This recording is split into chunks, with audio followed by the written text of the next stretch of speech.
그때 예수님께서 이렇게 말씀하셨다.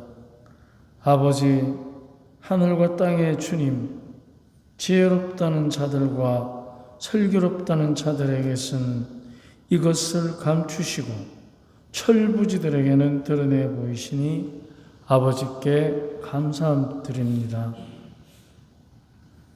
그렇습니다, 아버지. 아버지의 선하신 뜻이 이렇게 이루어졌습니다. 나의 아버지께서는 모든 것을 나에게 넘겨주셨다. 그래서 아버지 외에는 아무도 아들을 알지 못한다. 또 아들 외에는 그리고 그가 아버지를 드러내 보여주려는 사람 외에는 아무도 아버지를 알지 못한다. 주님의 말씀입니다.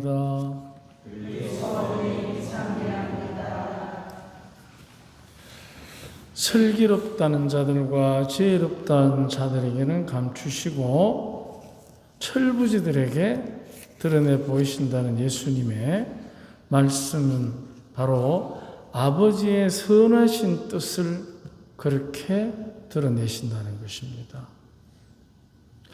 흔히 우리가 선하다는 것을 생각하면 선하다는 것, 그것은 나쁘지 않는 것, 좋은 것. 단순하게 우리가 그렇게 얘기할 수 있는데 선하다는 것 속에는 아주 그 안에 깊은 지혜가 하나 숨어 있습니다. 그것은 무엇이냐면 선한 사람은 무엇을 하든 어디에 있든 언제든지 혼자 무엇을 하지 않습니다. 이게 선한 것입니다. 혼자 하지 않는다는 것은 함께하는 것입니다. 우리가 지내봐서 알지만 남과 함께한다는 게 그게 쉽지가 않습니다. 차라리 혼자 하는 게 편하죠. 손 빠른 사람, 마음 바른 사람, 능력 있는 사람들은 혼자 하는 게 훨씬 편할 때가 있습니다. 하지만 하나님께서 창세기 1장 26절에 우리의 모습을 닮은 사람을 만들자 하셨기 때문에 사람은 혼자가 아닙니다. 이게 가장 큰 원칙인데 혼자인 것처럼 혼자 뭘 해도 되는 것처럼 착각할 때가 있습니다. 아담과 하와가 죄를 짓고 아담이 나무 뒤에 숨어 있을 때 아담아 너 어디 있느냐? 혼자가 아니라는 것입니다. 하느님께서 찾아 나서신 겁니다. 우리도 마찬가지입니다. 우리가 하느님과 멀어져서 숨어 있을 때, 또 때로는 하느님이 큰 필요 있나? 즉 하느님을 필요 있고 없고로, 즉 자기가 급할 때, 안 급할 때, 필요하고 없고로 선을 끊는 사람들, 그런 사람들에게도 주님께서는 항상 아담아 너 어디 있느냐 하시듯이 너 어디 있느냐 하고 부르시는 것입니다. 그렇기 때문에 사람은 절대 혼자가 아니라는 것입니다. 그래서 자기가 혼자라는 생각, 외롭고 안 외롭고를 떠나서 혼자 뭘 할 수 있다라는 것, 그거 생각 자체가 이미 뭐냐면 유혹에 흔들리는 것입니다. 왜냐하면 같이 있으려니 힘들거든. 같이 있으려니까 뭔가를 그를 위해서, 같이 있는 그를 위해서 뭔가를 해야 되기 때문에 그 자체가 싫은 사람들이 있습니다. 우리는 이런 분들을 이기주의라고 합니다. 그래서 혼자서 자기 스스로 뭔가를 하려고 하고 혼자 서 있으려고 할 때, 근데 혼자서 뭔가를 할 수 있다는 그 생각의 능력 자체가 자기에게서 나왔다고 생각할 때가 있습니다. 그런데 우리는 우리 스스로들이 나를 생겨나고 싶을 때, 태어나고 싶을 때 태어난 사람은 아무도 없습니다. 태어날 때가 되었기 때문에 그 장소, 그 시간에 그 모습으로 태어난 것입니다. 그래서 우리는 원래부터 혼자가 아닙니다. 하느님, 부모, 형제. 그래서 우리 각자는 모두가 자기 스스로가 자기를 만들 수도 없고 자기 스스로가 자기를 온전히 지켜낼 수도 없습니다. 그래서 우리들 안에서부터 내가 혼자 뭔가를 할 수 있겠구나 하는 생각 자체가 이미 뭐냐 하면 혼자서 뭔가를 그 생각을 할 수 있는 능력 자체가 그 사람에게서 오지 않았다는 것입니다. 그랬다면 이 모습 이대로 이렇게 태어났겠습니까? 내가 원하는 대로 태어났겠죠. 원하는 장소에, 원하는 시간에, 원하는 모습으로. 그 많은 사람들이 이재용 씨처럼 태어나고 싶었겠지. 근데 그게 안 되잖아요. 그렇기 때문에 우리는 처음부터 혼자가 아니라는 것입니다. 그런데 그 누를 내가 스스로 깨워버릴 때, 그때 이제 문제가 생겨나게 됩니다.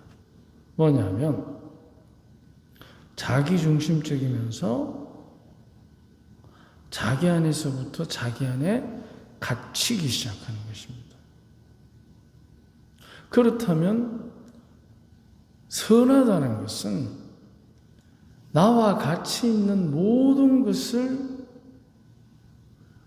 있는 그대로의 가치를 내가 받아들일 때, 내 마음대로 상대를 저 사람은 좋은 사람, 이 사람은 나쁜 사람, 이 사람은 게으른 사람, 이 사람은 똑똑한 사람, 그런 판단이 아니라 상대를 상대가 있는 그대로 아름답고 이쁘도록 받아들이는 능력. 그게 바로 하느님께서 우리에게 주신 우리의 모습을 닮은 사람을 만들자 할 때 그 능력입니다. 상대를 상대답게 푸른 풀대로 나한테 필요 없다고 해서 짓밟아버리고 없애버리는 것이 아니라 상대가 무엇이 되었든 있는 그대로의 가치를 우리가 인정해 줄 때, 바로 그때 이제 내 안에 선한 용기가 자라기 시작합니다.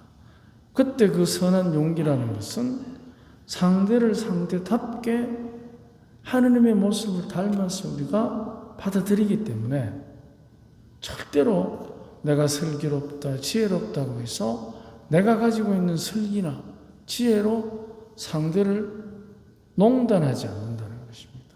함부로 판단하지 않는 것입니다.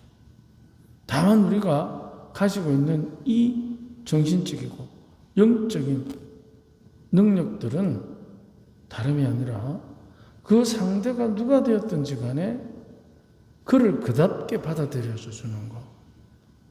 그리고 나아가서 받아들이는 것뿐만이 아니라 가까우면 가까울수록 그 사람이 그 사람답게 자기 인생을 행복하게 살도록 내가 이제 이게 선한 것의 큰 힘입니다.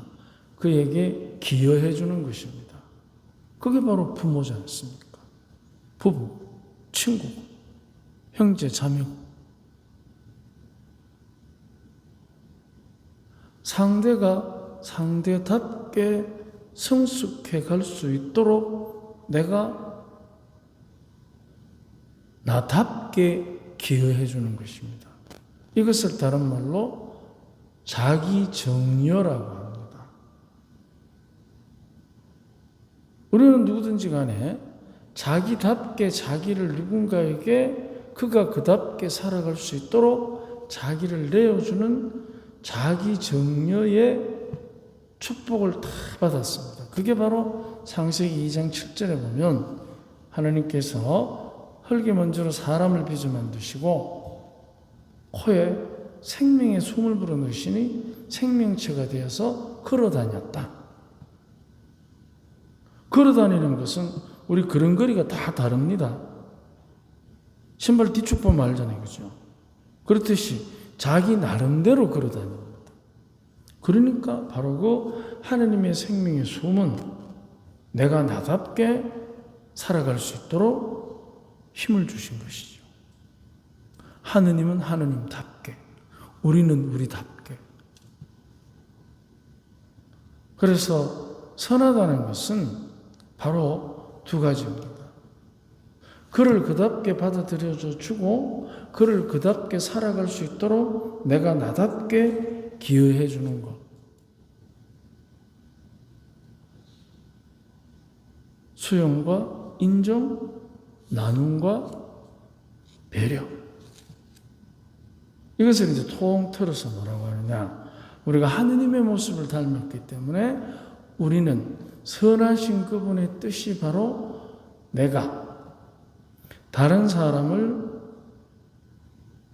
내가 알긴 지혜와 내가 아는 설기로 판단하고 농단하는 것이 아니고 그를 그답게 받아들이고 그가 그답게 행복할 수 있도록 내가 나답게 기여해 주는 것입니다. 우리는 많은 경우에 그를 그답게 기여해 주는 게 참 어렵습니다. 그런 어려움을 느낍니다. 그것은 그를 그답게 내가 그에게 기여해 주는데 한 가지 가끔 잊어버리는 게 있습니다. 내가 나답게. 우리는 그 사람을 존중해주고 위해주면 나는 존중받고 싶고 나도 위로받고 싶은데 이런 표현을 씁니다. 그것은 바로 내가 나답게 기여하지 않을 때 그런 일이 생깁니다. 왜냐하면 그에게 끌려가는 거예요. 그렇다고 해서 그를 끌고 오는 것도 안 됩니다. 내가 끌려가는 것은 아니고 그럴 때 우리가 잊지 말아야 하는 것이 자기가 자기답게 기여해 준다는 것입니다. 어머니가 아무리 아이를 사랑한다고 해서 대신 공부할 수는 없습니다. 그 차이를 얘기하는 것입니다. 그렇다면 가끔 어머니가 아이 때문에 너무 감정적으로나 육체적으로 혹사당하는 경우가 있습니다. 그것은 결국은 자기를 잃어버리는 것입니다. 할 수 있는 데까지.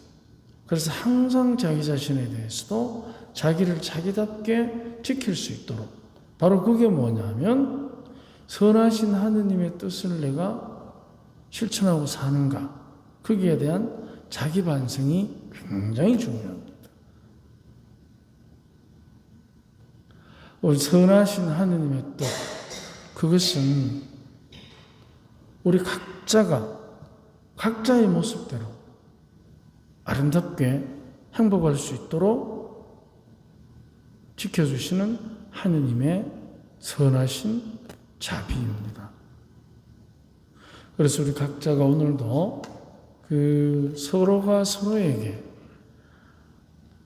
아름다운 삶을 위해서 내가 나답게 아주 작은 데서부터 우리는 이미 그 삶을 살아왔기 때문에 그렇게 힘들지는 않을 것입니다.